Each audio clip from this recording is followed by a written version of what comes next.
Hello, everyone, and welcome to the Pancake Parlay, episode 82. I'm your host, The Don, and as always, I'm here with Chatters. How are you?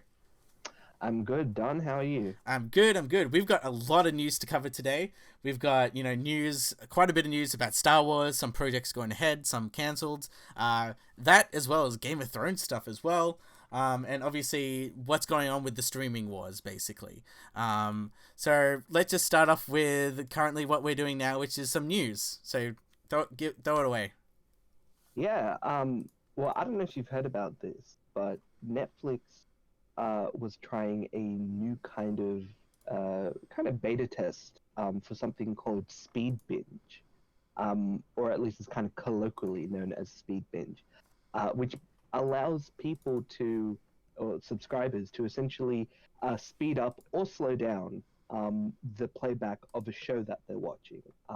So it could be at zero point 0.5 speed, 0.75 speed, point 1, 0.25, which is personally my favorite when I want to watch something on YouTube, but they're like talking too slowly or something. Is like you put it at 1.25, they don't sound like chipmunks, but they're going faster than usual. So it's interesting that they're introducing this for their platform because it will allow people to consume their content even faster. And I don't know, like, what do you think? Do you think that's a good thing? Yeah, I think anything that could help benefit consumers and how they, I guess consume the media is probably my best option. And personally, even with YouTube videos, I do put it at something like 1.5 sometimes, 1.75. If they're really slow, and I feel like yeah, any way to consume media is good. However, obviously, there's a few things where you'll get people out there being like, yeah, like you shouldn't consume the media in such fast things. You might miss kind of like the story beats, and that's kind of true.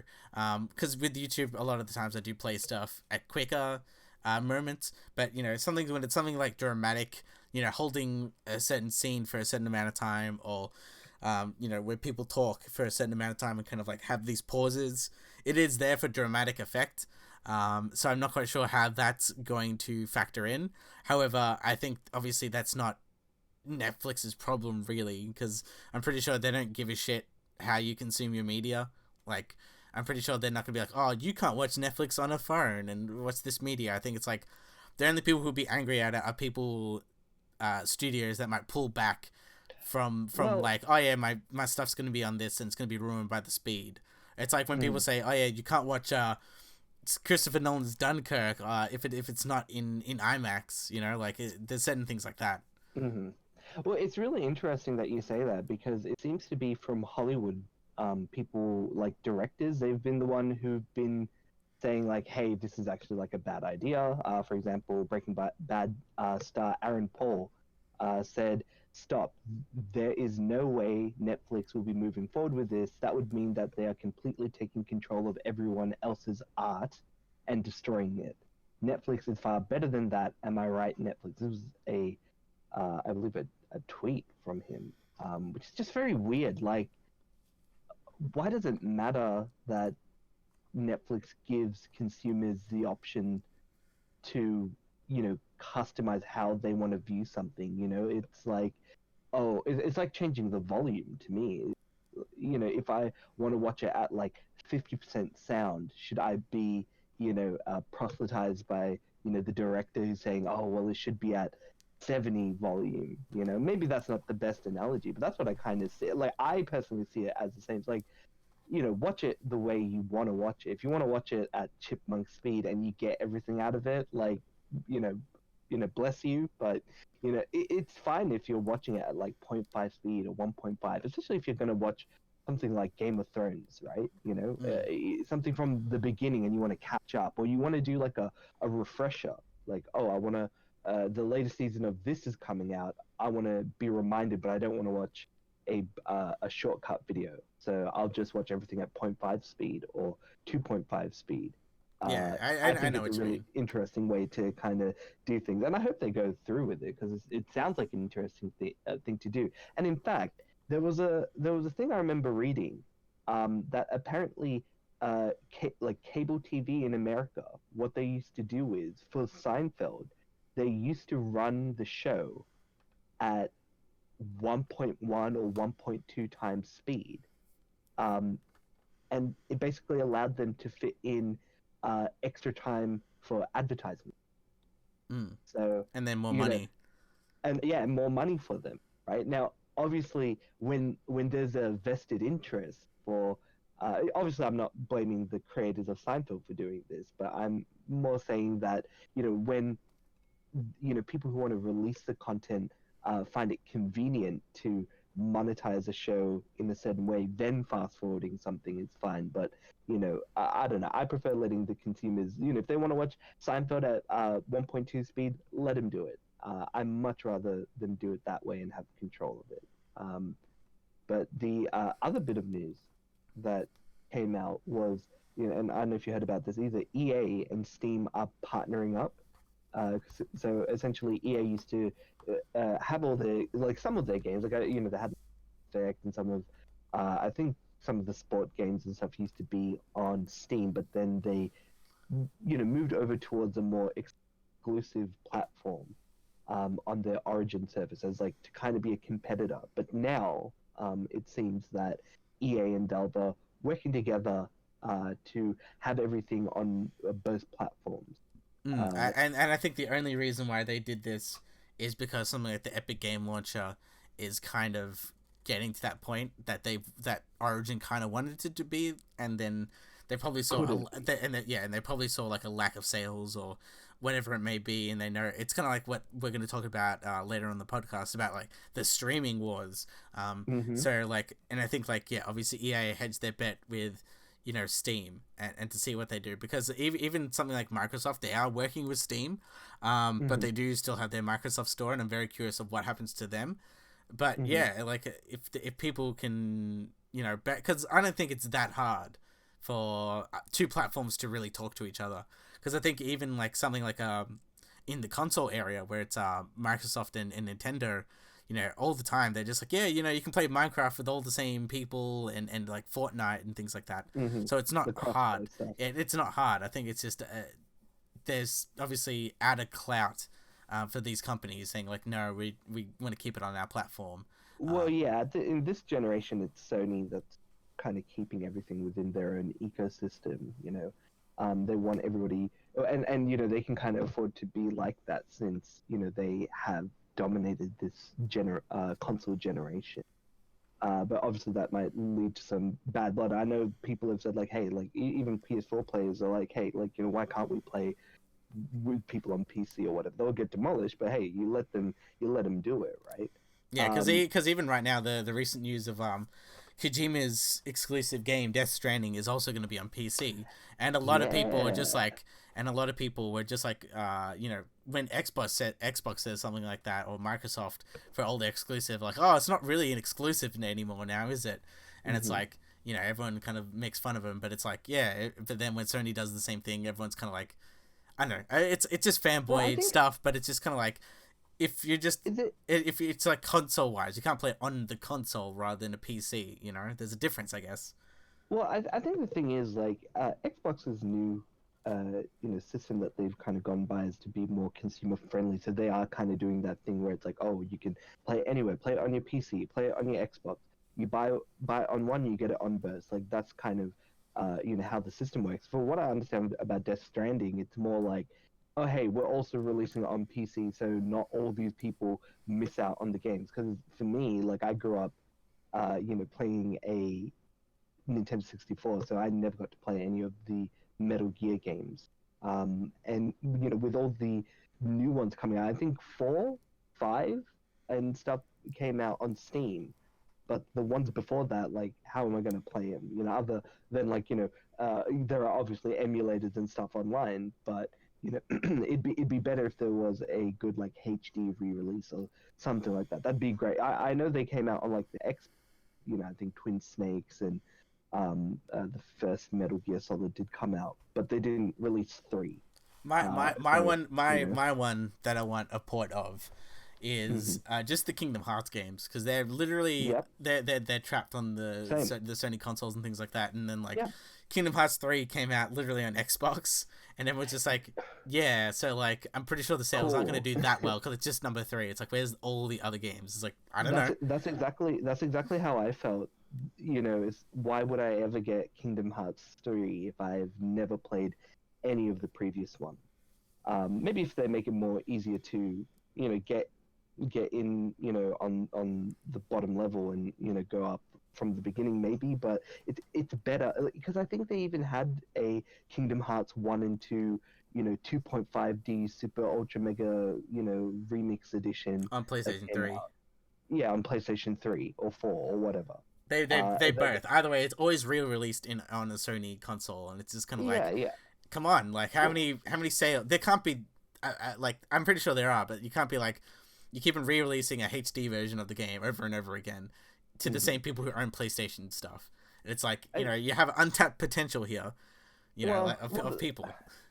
Well, that's the thing. Nintendo does it, and nobody kind of blinks an eye. No, that's the thing. Because the Nintendo, because like with Nintendo, I feel like it's always different with them. Because not only are they not in the same space of competing, like they don't care about competing in a sense, but like, but I feel like if anyone's gonna have like, if you're gonna have two consoles, it's always a Nintendo console and or a PlayStation / Xbox. It's never, I got a PlayStation Xbox, but I don't have a Nintendo. I feel like a Nintendo console. I feel like everyone pretty much has a Nintendo console. Like, I feel like for some reason they kind of transcend the Game Awards, and it was like, yeah, it's a Nintendo. It's Nintendo. Come on. Well, but here's the thing, right? Like, Nintendo this generation with their Switch has been very popular, and they've had a lot of releases come out on Switch that also came out on other things. Like, it basically became a meme, like, also on the Switch, because it's a surprise that this game is on the Switch. Like, what? How is The Witcher 3 on the Switch? Like, sure, it'll run at 10 frames per second, but you can play it. Like, it's there.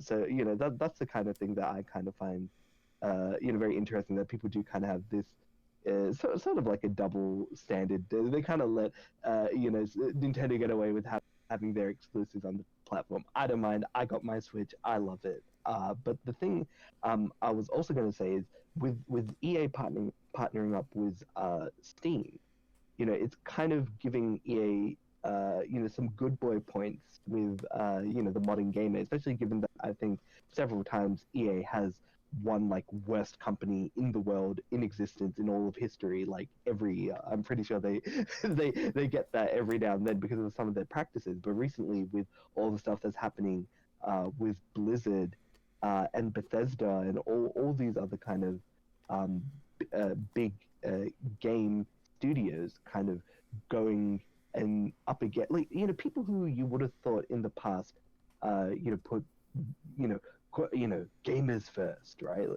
As in they were more, they built up the reputation of being like about part of the crowd, and they really care about their consumer and things like that, and the games and stuff. And look, I know we talked about it on the podcast how you pre-ordered Fallout 76.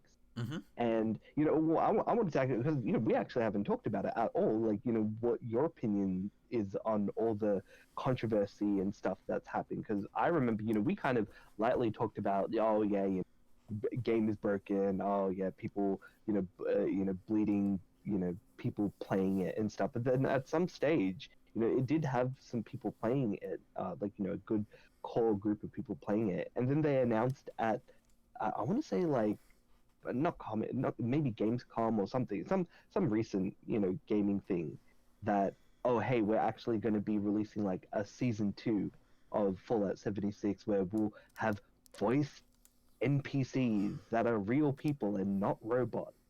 Mm-hmm. And that was supposed to be like the season 2, but now it seems like it's all been delayed, and they've put up this whole, oh, you can buy this private server for $99 and you get like, I don't know, like 2 in-game like scrap, and then even that's been broken. People have been talking about how people have been able to not have their private servers be private and having random people join their server. So which is really annoying, because like at the end, because I played the game with a lot of my friends. It's definitely a game you have to play with friends. It's kind of like a Sea of Thieves, type of thing, where you're just like mucking around in the world. We got up to like level 100 pretty much, and then we kind of at the time, which was about 6 to 8 months ago, we kind of did everything that we needed to do in the game. Like we did all the quests, we did like the hardest raid that you could do. We got some really good weapons, and there's pretty much nothing to do. So at the end, we just started trolling people and just started blowing up people's bases. Oh, like nuking them. And Yeah, we stuff? had the mini nuke, so we just blow up their bases, and since we were pretty damn strong, and then if they're lower, we That just just started killing sounds. people. So yeah, I can definitely see the reason why behind the private server. annoying as hell because I immediately knew that like griefing. I mean, it's half the fun. Like half the fun of doing stuff like that is messing with people. I mean, that's why they do it on things like Minecraft, and some it's literally a rule on some servers on Minecraft, like no griefing, no fun, Mm-hmm. But oh man, I could just imagine that being so annoying in something, like particularly with something like Fallout 76, where it is. I mean, would you agree that it is designed to try and get people to spend money on resources? Um, yeah, I'd assume so. Like, you can still play the game and get Yeah, somewhere not far. However, necessarily. and that's the thing. It's like you can buy, like the training aspect of it is kind of non-existent. Like, you do have vendors, but like they do sell the same stuff. There's not really that much variant. Sometimes there is when you come back, but there's not much. And you have a limit of they have 200 cap limit, like as in caps, so $200 limit.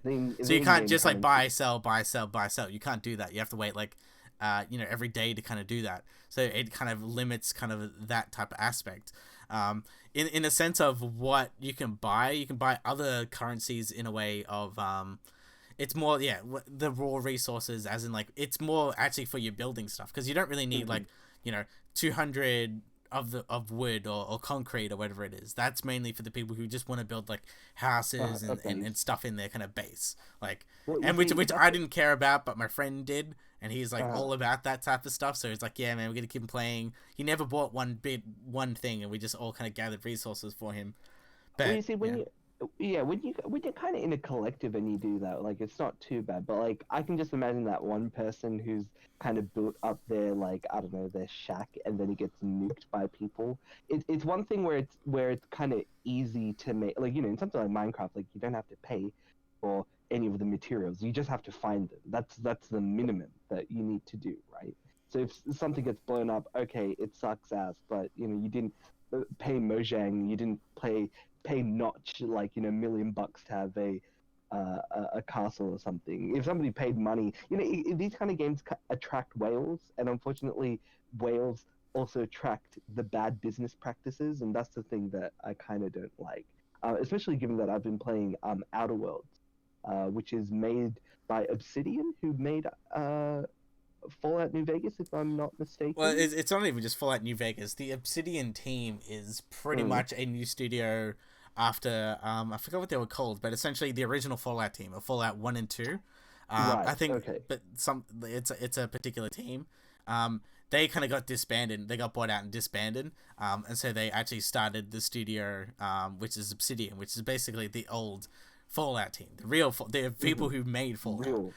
So that's why it was a big thing when they did Fallout New Vegas, and then as well, and so because they kind of returned to form, and people do prefer it over Fallout 3 and 4, and now they've got their own thing called Outerworlds, which is basically Fallout, just not in name. I haven't played it, but I've heard it's pretty much in the same spirit as it.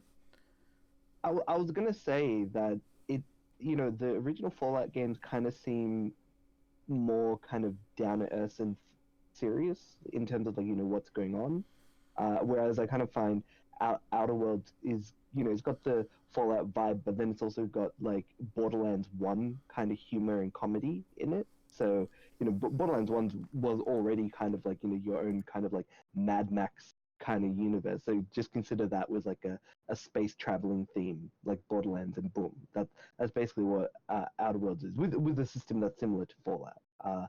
Would recommend it. I literally got bored of playing the Spyro Reignited trilogy, which, by the way, is an amazing looking game and plays extremely well. But I clocked the first game like 120% or whatever it is. And yes, because every percent works. Yeah, well, yeah, exactly. And I started playing the second game, and I just got burnt out. I'm like, it's just the same shit over and over again. Yeah, I think that's what people don't remember about Crash and Spyro, and they both had their re-releases. Like, it's literally the same game. just like different levels and maybe like a different mechanic, and that's really it. And especially if you're playing it one after another, you would get bored of it because it's literally an extension of it. Same with I think that's a lot of like Sony stuff. Like even you'd say kind of Ratchet and Clank is pretty much the same all that. Jack and Daxter is different though. Like Jak 1 is different from 2 and 3 because like they changed it up to like you've got guns and stuff. But like yeah, I see what you mean. That it's like it's very samey. I think that's why people see something like Mario and the Mario games is like it's always an event when a Mario game kind of comes out, like because they always try to do some unique mechanic or do something different. Like 64 is different from World, or even 64 is different from Sunshine. So there's always something new. Galaxy and the latest one that came out, Odyssey. They're all like different in a sense of how it feels, but it's still Mario. And that's the thing, with all these kind of collectathon games, like you got your Banjo-Kazooie, that also kind of comes to mind. Like all these games kind of have a similar core. But yeah, maybe it doesn't translate as well to your modern games. Like I think maybe I'm so privileged by something like the new Mario Odyssey games. Like I need something more interesting than, collect these crystals and do. The thing that I hated the most in the Spyro games, and what I've played so far, were all the like timed missions. Like you had to like collect all these rings, or you have to destroy all these it's the flying missions where you have to fly through the rings and loops and those were just so annoying. And there's like the thing is like I completed one and got all the stuff for it, and I'm like, oh geez, finally I did it. And then there's like a bonus kind of completion thing where it's like, oh, you have to also complete it in a minute and 16 seconds, and I'm just like, fuck this. And I was like, I had enough. Yeah, like it's basically like I feel like a lot of that stuff now is kind of dead or it's not really a thing because obviously before we weren't connected to the internet and you didn't have these extra patches / expansions to kind of pad out a game. Like they were just like, oh, if it's short, add these collectible things to kind of keep it going. But now since the game's kind of always evolving in a way, they can always add in extra new content. They got smarter in delaying the game almost, and it's only really taken this generation and a little bit of last for that to happen, because I think everyone remembers like what the first Assassin's Creed even to the second and all the other ones where it's like there's a lot of different collectible stuff like letters or whatever it is, but the main one was like the flags that no one cared about, and it doesn't give you anything. It's like collect all these little small flags literally for no reason. I mean, I couldn't be stuffed doing it. Like I loved playing the Assassin's Creed series. Like I've reviewed I think most of the games on this podcast actually because I started playing them. It's like I went through and clocked like Odyssey and Origins, because the collectathon, there wasn't really much of a collectathon for those games, or at least they felt like a challenge of some kind when you do them. Or not only that, but they gave you something that was good. Because a lot of the times, like even just with number 2, it was like you do all these like challenges and then you get the best armor in the game, but by the time you do all that, the game's done. It's all over. So that's why it's kind of like it should be something like it's like I really like reward systems where it's like go out of the way to get like I don't know like if it's a perk tree thing, get like an extra type of perk or extra points to spend in your leveling up. I think like something like Tomb Raider, for example, does that really well. The recent ones where you go into a location, it's like destroy 15 of these in that area, and you do that, then you get a level up point, which helps you later on in the game. Okay. Rather than just being like, you get a piece of armor. It's like in the end, it still helps you with leveling up, and being stronger. But it's not like a delayed satisfaction. It's a good progression. I always kind of hate that kind of stuff where the reward was like, oh yeah, after you complete everything, now play the game. It's not like, you complete the main mission and then you get the armor and then you do all the side missions. It's not that. It's complete the entire game and then just walk around with this cool black costume. I think that was the one from Assassin's Creed. There was a few of them that had like the black costumes and stuff like that. Yeah. But yeah, speaking of kind of to kind of go back, to the whole EA Valve partnership, I'm wondering, if that will make like, Ubisoft also want to do something like that. It's like, they're already on Steam, obviously, but is there going to be kind of this more, cross, interaction with these online platforms, with the fact that it's becoming like, it's not the streaming wars, it's like the game streaming wars, right? Well, Especially because like the big thing that's happening with the EA Valve partnership is Battlefield 5 will be making its appearance. FIFA 12, I think the Sims and stuff like that. But the big one that's coming out is the new Star Wars Jedi Fallen Order game. That's going to be coming out on Steam as well. Because I think a lot of people just assumed, oh, it's going to come out on Origin. But now it's on Steam. Like, that's making me want to get it. Because yeah, I was like a bit, mixed on, oh, am I going to get this game? I don't know. Maybe if it's good, or maybe I'll wait for it to, when it's cheaper or something. But now that it's on Steam, I'm like, okay, sick. Like, maybe I'll just get it on Steam. yeah, absolutely. And that's the thing. And I feel like that's the way the game industry is kind of going. Not only just in PC, because PC is kind of like a very weird space. But very much, I feel like next year is going to be very interesting for gaming because obviously we're going to get the launch of the PlayStation 5 and whatever the next Xbox is. And you can definitely see in Sony's like what is it, PlayStation Now service where they're kind of streaming the games, and Microsoft announced their xCloud stuff. Like you can already have like the Game Pass thing, but it's still like you have to download the game and then you can play it, kind of as a Mm-hmm. Netflix subscription. But once they have the technology, which should be coming out soon, you can just literally have a game. It's kind of like what the Google Stadia is all doing, where it's like you can just stream it rather than just having Mm-hmm. everyone to download the game and playing it, or like have like a small amount of download. And I feel like Yeah. that is something that is probably going to be pushed next generation, Oh, very much oh, so. definitely. Even though like this generation that we're currently on, Xbox did push for like an always online system, and it was like, yeah, no, but I guess the audience wasn't ready because I guess maybe Netflix and this whole streaming thing wasn't that big of a deal in 2014. It was only And I really guess it until wasn't, recently. and I don't think there was a lot of confidence for it either. I don't think a lot of independent kind of companies had a lot of confidence in, oh, like we're going to be able to make a lot of money off a 8 episode TV series, But now that the Netflix model, you've got like Game of Thrones with their 10 episode stuff. Like same thing with games. Like that's what it's all kind of moving towards. And especially with something like Stadia, like the barrier to entry is really easy since everything's done server side on Google's servers, and hopefully they kind of solve any problems with like latency. But once they got that checked, boom, people will go to that easily. I think this generation might be like the last generation where they're gonna have like the physical games, or even in like a digital aspect, and they're gonna probably move over towards having that streaming service. Or we're already seeing that already with Xbox Live, Mm. and PS Play kind of is more or less like a streaming service in a way, More or right? less. Out of curiosity, since you said you were playing the Spyro game, I actually just bought it recently. Mm. And it says you need to have the internet connection because I think the third game's not even on the disc. You need to download it. Um, Oh, I looked okay. it up, and it's like So, even something on like I think it's on Switch, and they're just like, yeah, you need to download the third game. And I always found that very oh, weird. It's almost like and like that is I it. know they could fit it there. I think it's a very anti-piracy thing to be like, hey, you want the Oh, like, okay. because I got a feeling it's like, okay, you got the disc or whatever it is, and it's like the only way to get it is to download it. Well, I have it on PC, so it's not, I don't have it on a console. So I have it on PC. So the thing is, if it's on PC, like I'm sure they can probably be able to pirate it, Hmm. because anything, someone from some some Russian hacking group has probably already cracked the code and released it out into the wild, right? But with something on a disc, like maybe they legitimately couldn't fit everything on it. It is a pretty large game. It was like 30 gigs or something Mm. on on PC to install the whole thing.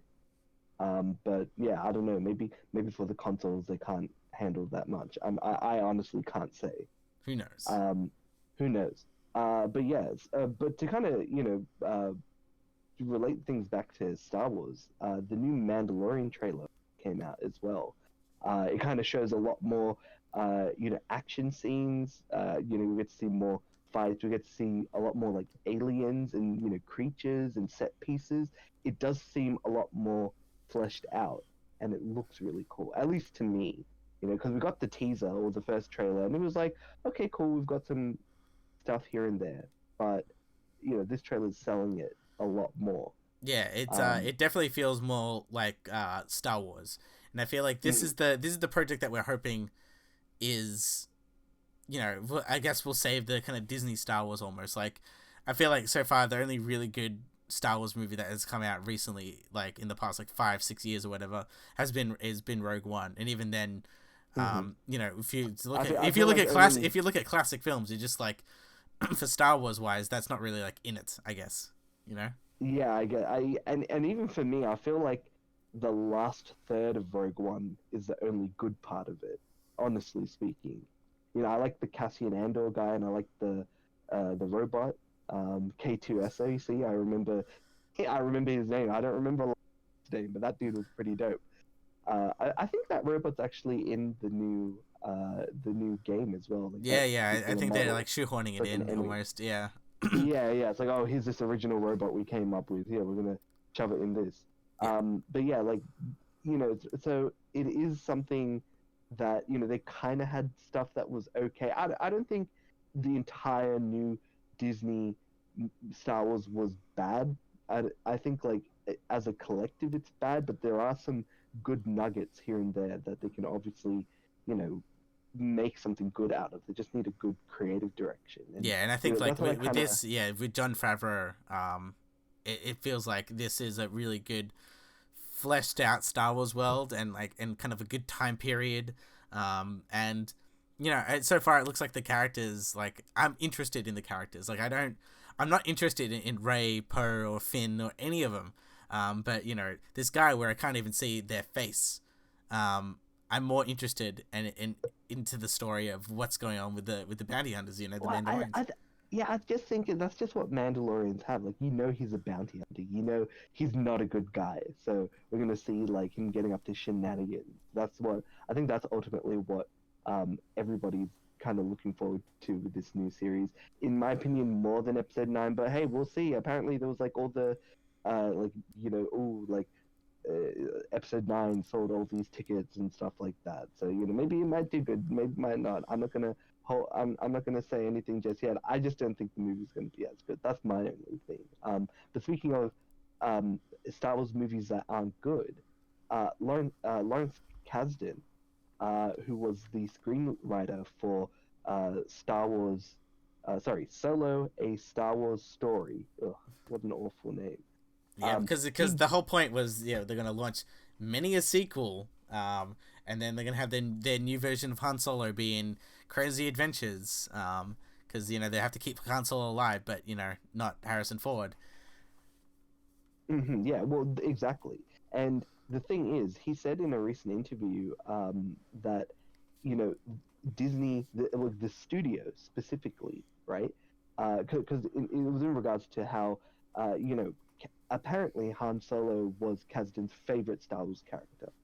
Um, I think it's and, nearly everyone's favorite. It's basically ooh, Luke Leia, and Solo. yeah, you know, I always hear that. I always hear that a lot of people like, um, Solo better than Luke. I think this is the problem with me. I always like the main character when it comes to shows. Like even with something like Power Rangers, right? I think I've mentioned it before.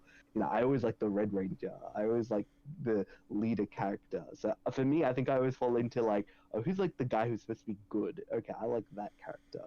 But yeah, Han Solo is definitely a badass. And we kind of see, you know, that all kind of coming to play in the new Solo film.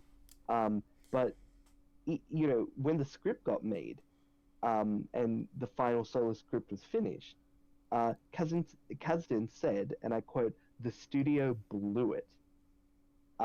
So clearly, you know, even he, the screenwriter, uh, is saying that, you know, Disney under like, you know, Lucasfilm and all that, they kind of messed up and bungled, um, you know, Solo, which ended up becoming a commercial disappointment as well. You know, it didn't. You know, they had all those reshoots for it.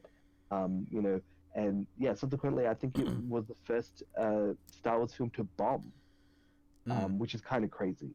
I don't Yeah, know. to even imagine it, I think no one had the the thought of that happening. And I feel like once that happened, now it's just like, Star Wars isn't safe. And I feel like there's a lot of like, there's so much controversy on like the Rise of Skywalker, the ticket sales, like, are they faked, yada yada. Like, no matter what, regardless, even if it is true or not, this movie, it will not make under $1 billion. Like, I feel like that, like, even if they'll cut loss, they wouldn't care at this point. It's about the image of the brand. I feel like that's more important than money for them. And and Solo was one of those things where it's like, we probably didn't want it. And we were wrong about stuff like, for the example, like the Joker, we didn't want it, and it's something really, really great.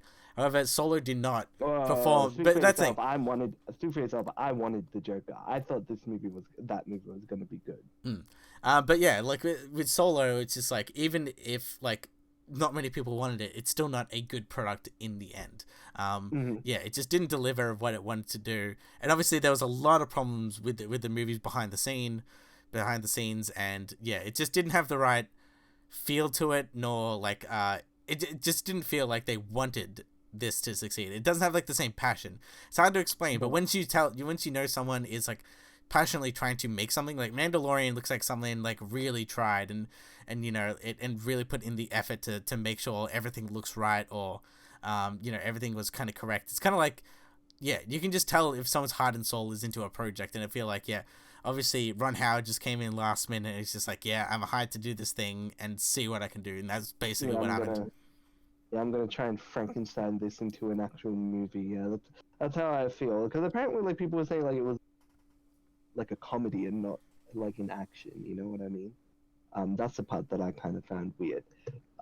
But speaking of like a lack of confidence in Star Wars, one of the other big news, like all this news just kind of came out all at once, like yesterday, right? And it was essentially that D&D, David Benioff and D.B. Weiss, they're no longer going to be working on the new Star Wars trilogy, or the prequel, super prequel, Old Republic trilogy or whatever. Yeah, the rumors came out that the series was going to revolve around the start of the Jedi. Kind of the origin of the Jedi. Okay. Which, could have been interesting. And that's the thing. I feel like that takes it out of place so much that, like, you could do quite a bit of things with it. And either way, people like prequel type of stuff in the sense of, like, they like the old stuff. Everyone's Knights of the Old Republic and things like that.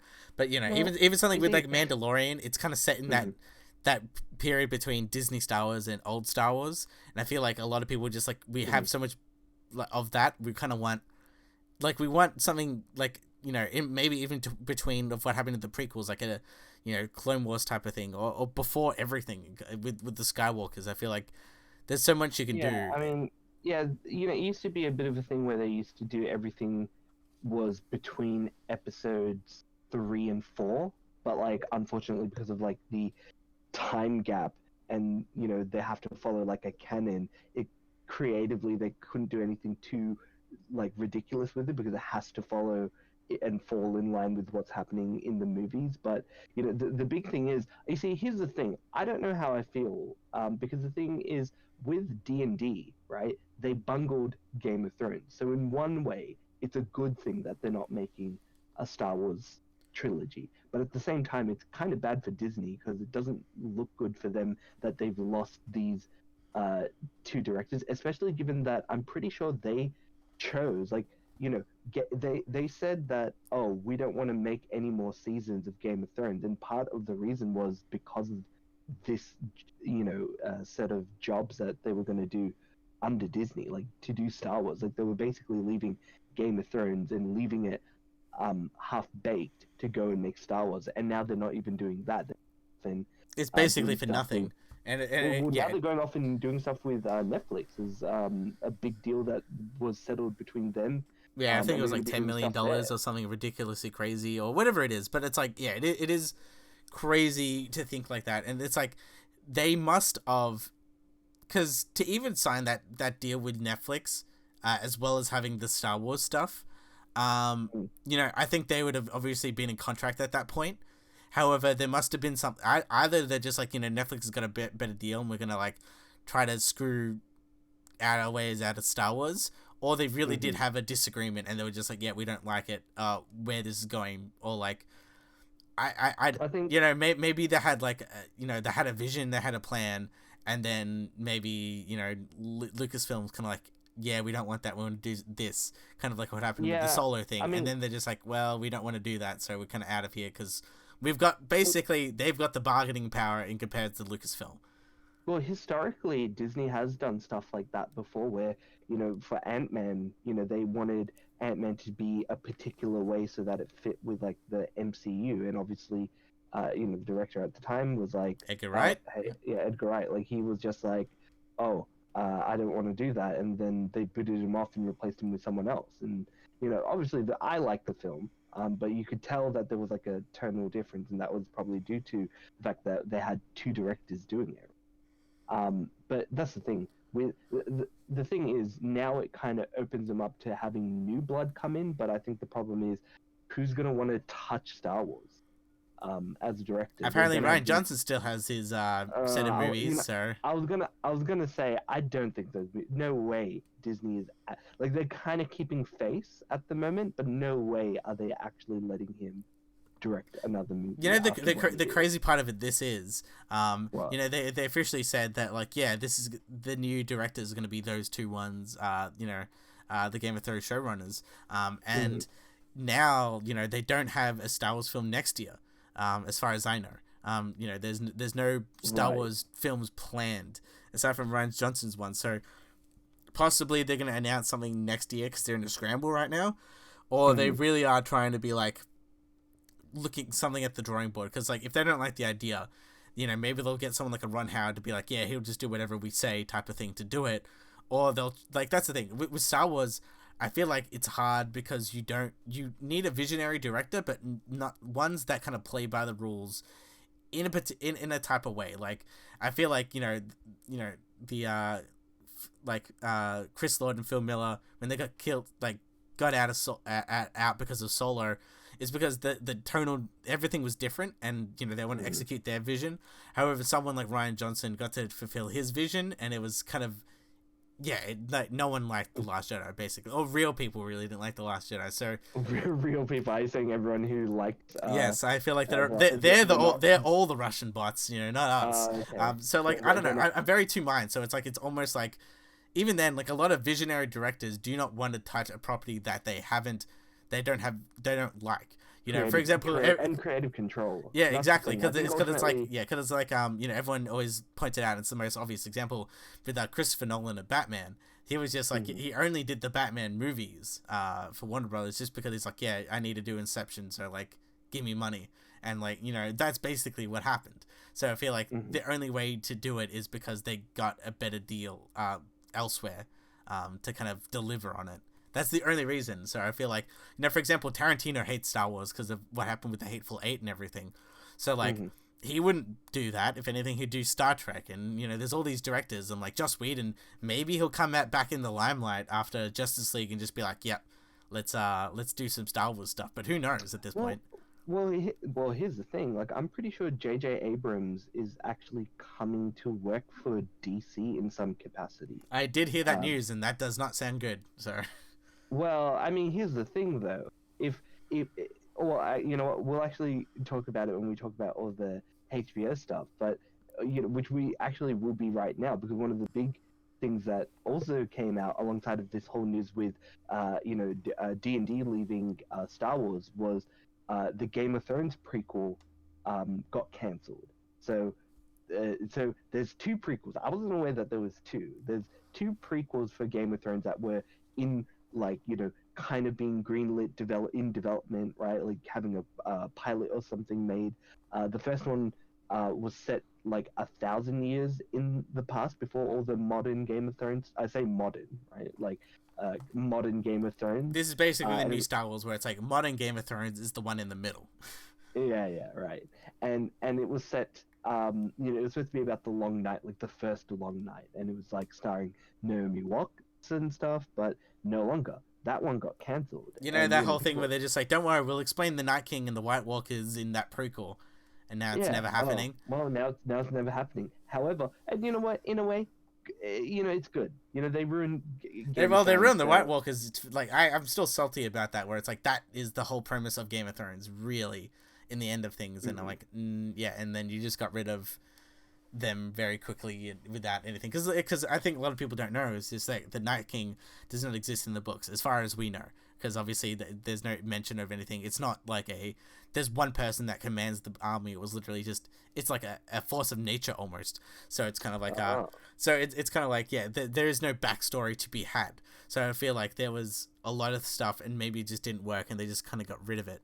But that's the thing. Game of Thrones, it has and the Westeros world has so much knowledge and lore in there that they didn't even touch in the shows. That we're like, you know, as fans, we're hoping that at least they try to touch on something that's quite interesting in that series. Because I still think there is something salvageable in that world. It just you just need a good visionary person and hopefully, Honestly, compete with the law. you know what would redeem Game of Thrones, in my opinion? If and this is would be they'd never do it, but this is what they should do. Is they should just remake the last two seasons. If They only. should just they should just get everyone back. Like you know, HBO gets a blank check, and they'll be like, "Hey, you know what? We're doing it again. we're doing it again." You know, it was all a brand dream, That's basically and what everyone wants to do with the Disney Star Wars, where it's like, forget about all the new stuff. That's now the extended universe stuff. The real mhm. canon stuff is such and such, like the Thrawn trilogy or something like that. Yeah, that exactly. And but you know, another to go back to the Game of Thrones thing, um, the other prequel, also got greenlit. So that was, you know, this was what was really weird, right? The first prequel that was set 1,000 years in the past cancelled, but then all of a sudden, like a couple of hours or 1 hour later, they announced that, oh, by the way, the Game of Thrones prequel that was set 300 years in the past, that got greenlit. And this is the one that's set around like the Targaryen, like the rise of the Targaryen household. And it's, you know, it's got 10 episodes like that's been ordered so far, and apparently George R. R. Martin is co-creating the series. So I mean, take that as you will. You know, in terms of how much he's going to have, you know, a impact of like in the show overall. But you know, it's a thing that's happening. Not sure if it's going to have as big of an impact as the original series. That's the one thing I'm apprehensive of. Maybe once they release a trailer or something, I might change my mind. But in the meantime, this is something nobody's really asked for, especially after the Game of Thrones series and how that ended. Yeah, absolutely. I feel like people are burnt, and like it needs time to recover. And I feel like they need something, really, really kind of things that to kind of grab people almost like Mm-hmm. because like we are moving and shifting in such a way of there's a lot of new TV that's come out in the past like year or two that can like maybe can compete because like Game of Thrones is the biggest thing Mm-hmm. of TV. I don't know if it's ever going to be overtaken, maybe one day, but like there'll be at least a lot of people and a lot of shows that will be coming out recently. Even just like I think it's HBO. They also have the Golden Compass series. They're making his Dark Materials that's being made into a TV show, and that's going to come out like next month. Mm-hmm. And I feel like that might be the next fantasy thing. So there's a lot of that stuff going on. Where it's like it's fantasy TV, or Amazon has the Wheel of Time series and Lord of the Rings. So I feel Mm-hmm. like it's now going to have to compete with that Game of Thrones, like the new prequel, and it's going to be one of those things like the Mayans for Sons of Anarchy or Fear the Walking Dead for Walking Dead. Like we don't talk about Walking Dead much on this show. I do watch it, but they have normal Walking Dead, Fear the Walking Dead. They're starting a movie slash other spin-off as well. So they're trying, Mm-hmm. and the comics ended. The comic ended a few months ago. Um, Oh, really? yeah, they kind of capped it off, and it's like this is probably where the story should end. But the TV show and the comic, there's things that have been changed, Right. and basically, as far as I know, the TV shows and the spin-offs are not going to end. Like I feel like Walking Dead's going to be one of those series where it's kind of like a franchise in of itself, like a Star Mm. Trek, where they just keep it going. So I find it very interesting of trying to get popping up other different types of prequels and sequels or whatever it may be, and seeing what works, especially in this competitive landscape. Like, but that's the thing. As we're talking about before, this seems to be the future, is the streaming, whether it be movies or TV.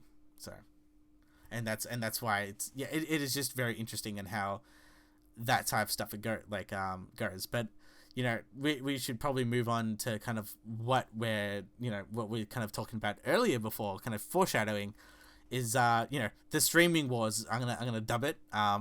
And basically there was a big news about HBO Max and what they're gonna do to streaming, as well as what compared to its competitors like Netflix, because as mentioned before, Netflix doesn't have I guess the same amount of resources or money to kind of buy a lot of intellectual properties or IP for different TV shows.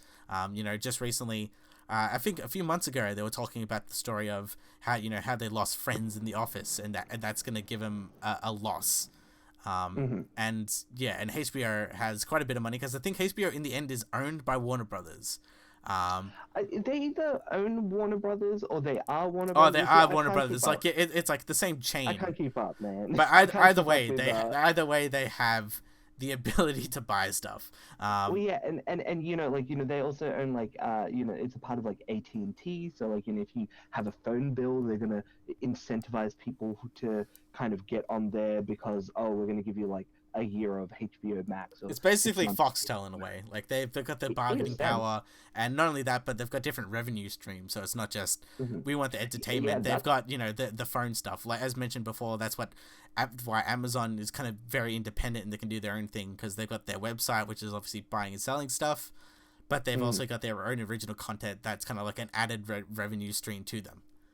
Well, yeah, I mean, that's the kind of interesting thing. So they have a very similar and competitive price point, very similar to Disney Plus, right, at $14.99, and it's coming out with a bunch of different things, right? Like one of the first things that I saw was that Greg Berlanti, who I think he does like all the stuff for like CW, which is kind of a bit of a worry, right? But he's headlining a Green Lantern TV series for HBO Max, and it's got like a $200 million budget, right? So yeah, and it's because and that's what we keep on talking about with like even just Greg Berlanti. I feel like he has to deal with kind of like a network studio, where it has to be 24 episodes and you have this much budget. I feel like this is a good shot for him to show like I'm more than this kind of like good but not amazing TV shows. Like I can do something that will last, and I feel like and it's not and even then, but it's like a big deal that it's like it's Green Lantern. It's not like I don't know, I guess a smaller superhero or whatever it may be with little to no special effects like Arrow or something like that is literally, Green Lantern. It's all special effects, and even then, it does work. I would say Green Lantern works better in a TV show, especially if they're gonna do, Jeff Johns run. 100%, that would work a lot better in a TV show. Oh yeah, I mean, the thing is, like, Green Lantern is essentially space cops, right? So it's the best way to kind of do it is like a mystery. In space, solving alien crimes.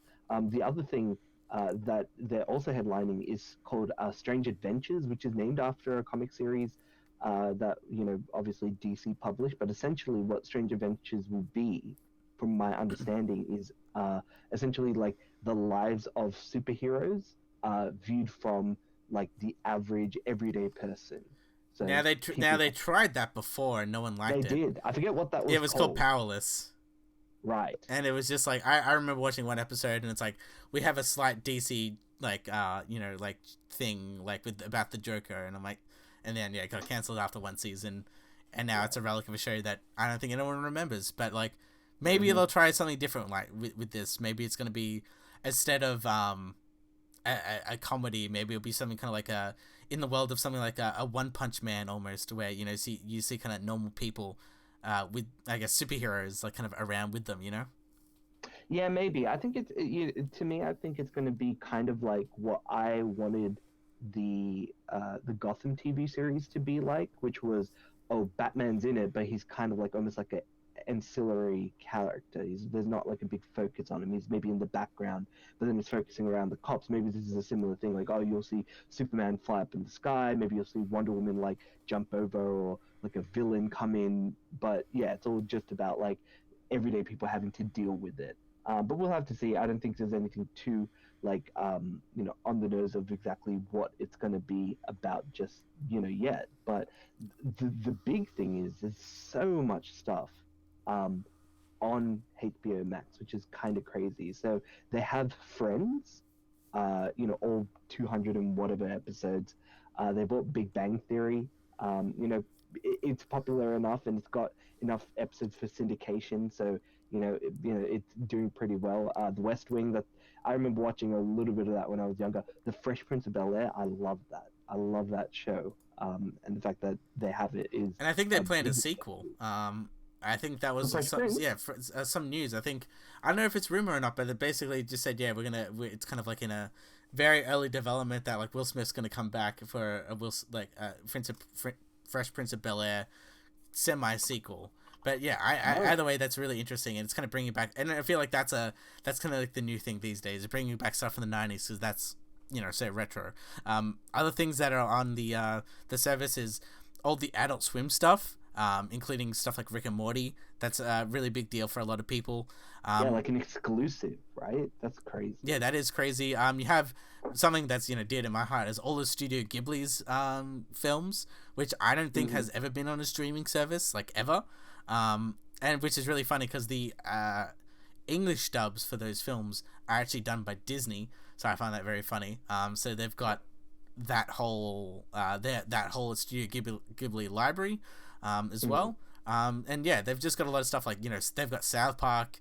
South Park was a big one because there was a lot of controversy over all the stuff with China and how maybe some people didn't want to pay as much for it, or they thought it was like a risky buy because of all the backlash that was happening. I'm glad to see that they've got it. They've got like all this great stuff. Apparently all the CW TV shows are kind of going there. You see, I kind of question what's going to happen to the whole DC Universe app. Like the whole. I feel like it's going to be integrated. Like I feel like it has to be, right? Because that's the thing. I feel like they're probably going to put in something like Titans, Swamp Thing, Doom Patrol, and whatever the new future stuff. Because I think there was news about a week or two ago that the Stargirl TV show is it Stargirl or whatever it is. That one's going to be moved to the CW now. So I feel, and obviously there's been a lot of news about like if it's profitable, how many subscribers that they kind of have. So I feel like maybe they're gonna do the same thing with what EA did with Steam, is they're gonna kind of be like, we're gonna go buddy with HBO Go or HBO Max, and that's a better way revenue stream. Like they'll probably just be like, we'll pay this much money, or like we'll get this much cut on your service and see like, and we get per view or whatever it may be, whatever deal that they're doing to kind of do it. And they probably found it in a way that it's probably a better deal to do that rather than having the infrastructure, having their own show, like own kind of network and streaming service, and basically the whole 9 yards in that sense. Like they can kind of outsource it in a way to be like, we're going to do it this way, and and do it. And that's probably the best version for them, because I think maybe because the streaming stuff, there's too many streaming services, and I think now it's kind of I forgot what it's called, but it's basically evening out the market. Like you're taking out the people who are kind of doing okay, and then it's kind of evening out. Like it's gonna have now it's gonna be an oligarchy. So instead of an oligopoly. So instead of just it's an even playing field. It's gonna be like, okay, we probably can't compete, so let's buddy up with someone and see what we can do. Yeah. I mean, well, that's the thing, right? Like, it's gonna be like, it's like Netflix, HBO Max, and at this stage, Disney Plus. They're gonna be the mega, the mega, oligarchy, oligopoly. That's basically like in Australia, it's Coles and Woolworths type of thing. Okay, yeah. Well, that's the thing. It's really funny because in like BoJack Horseman this season, actually touch upon like all that kind of stuff. So I highly recommend this season. It's pretty good so far. We're not going to probably watch this, but there is a big drive for Sesame Street, because that's going to be all on HBO. So you can watch for your kids and stuff. They're all just going to watch like 50 years worth of Sesame Street. It's all there. Lots of BBC shows. You see, Doctor Who, haven't watched it, but if there was like a HBO Max, in Australia, like I'd consider getting it. It looks dope. Yeah, absolutely. Because I Extra, even to be honest, I was yeah. even gonna get the HBO. I know they had HBO Now, which was like Mhm. it was basically their kind of streaming service, and that was there before they announced this, and I'm just like, yeah, I'd purchase that as well. But like There's this is HBO Now, HBO Go, right? There's like a bunch of yeah, there's a lot that of they've lot even of stuff. they've even said that those platforms were supposed to be like essentially beta tests for this HBO Max. Like everything just kind of came together all of a sudden. Yeah, Um, yeah, and even then, but like, yeah, we like there's so much other stuff as well. Like even just original movies that are coming out. So very much in the same vein as Netflix exclusive movies. I feel like yeah, mm, everyone also always well, talks about TV, but like they've got a lot coming well, out. they've got the Lord of the Rings stuff as well, which I totally forgot. Right, that's the thing that's happening. Yeah, Um, absolutely. It's like yeah, and they've like I'm looking at a list right now. Like Dune. They got a Dune spin-off, which is basically a bunch of fantasy books, and there's gonna be a mhm. new movie that's coming out. I think next year, by the director who did Arrival and Blade Runner. So like Oh, I have confidence in him. There's all these things like I'm even looking right now. A Gremlins animated TV show. Um, I I Gremlins. I love Gremlins. I think it's a very underrated movie. I love that movie to bits, and I wish there was more stuff out there. I think everyone's asking for like a Gremlins You know, 3, but I basically any more Gremlins, I'm happy with. I never watched this show, but I remembered it being popular. Gossip Girl. Apparently, there's a sequel show coming out.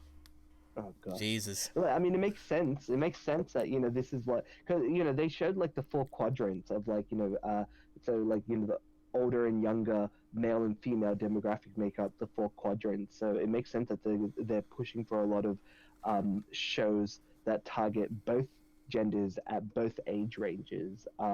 Boondocks is getting a revival. Genlock, which was that that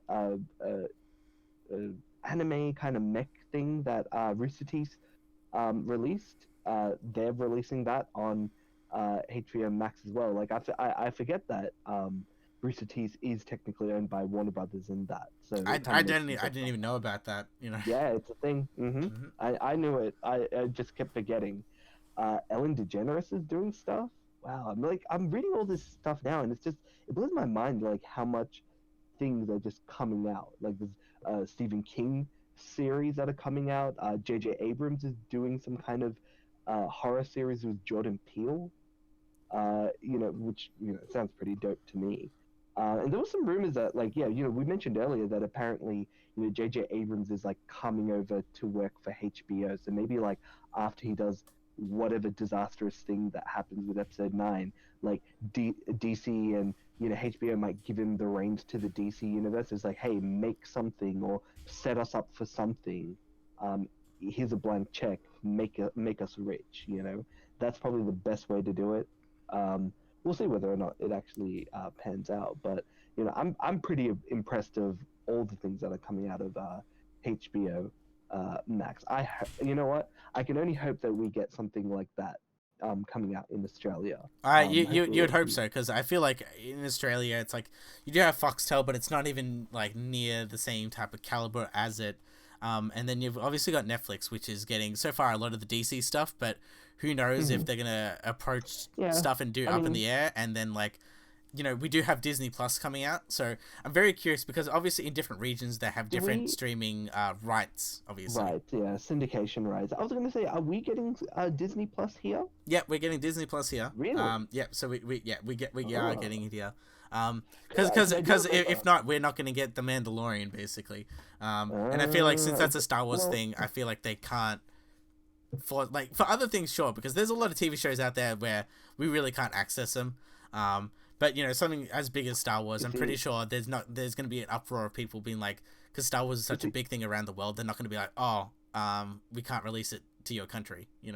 no, you see, I was under the impression that it was gonna be something that the people who we've got another competitor here in Australia called Stan, and I thought that maybe Stan would be the ones who would kind of pick up Disney because I think at the moment, or last time I remembered, there was like a big kind of advertisement and promotion for it that essentially Stan had all the Disney movies and cartoons and stuff on their platform. So if you want to watch it on Stan, get Stan. So I definitely know that like that was the case. I don't know if it's still the case, but I could imagine it just coming out on Stan, and Stan is like the proxy in which Disney kind of gives Australians their content from like Marvel and Star Wars and Disney. So I could imagine Stan being that particular method in which they inject it into the Australian audience. Yeah, as a kind of like a sub brand almost of like we got Mm-hmm. your stuff, and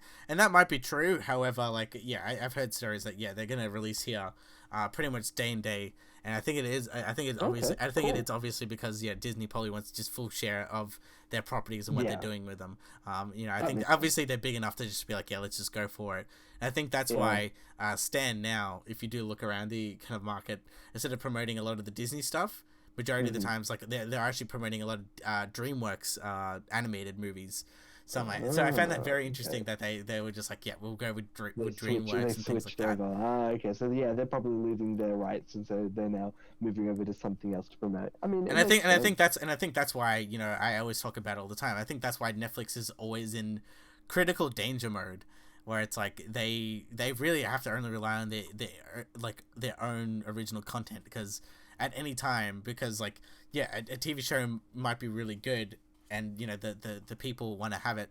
The problem is that the main problem is that what do you call it? Basically, the main reason is because at any time these big brands could be like, yeah, we're gonna take your movie out, you're gonna take your TV show out, and then, yeah.